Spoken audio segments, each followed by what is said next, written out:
Les amis, les choses sont très sérieuses.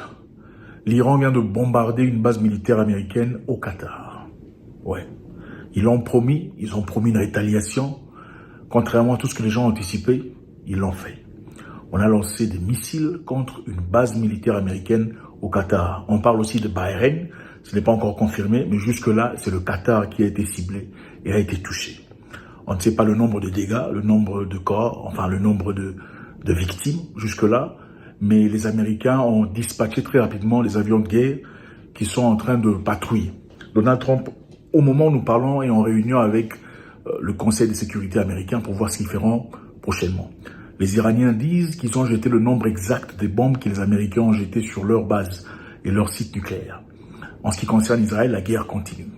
Deuxième chose, le président Donald Trump vient d'envoyer un message fort contre l'ex-président russe, disant que les États-Unis d'Amérique ont les meilleurs instruments du monde. Ils peuvent, s'ils veulent, finir la Russie.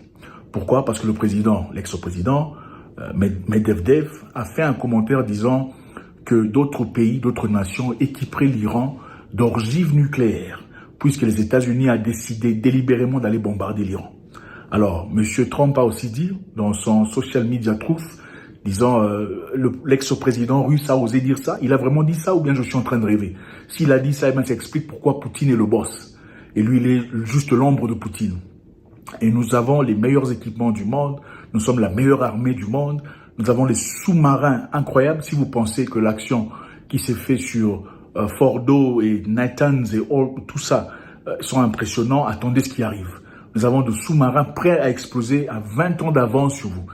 Donc nous sommes ici face à une situation où l'Iran vient de rétalier directement sur des bases américaines, et aussi M. Medvedev qui a fait un commentaire qui a irrité Donald Trump.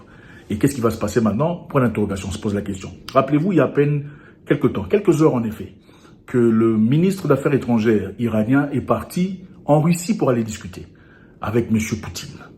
Donc qu'est-ce qui se passe maintenant? Est-ce que vous pensez que les Russes et les Chinois laisseraient l'Iran tomber?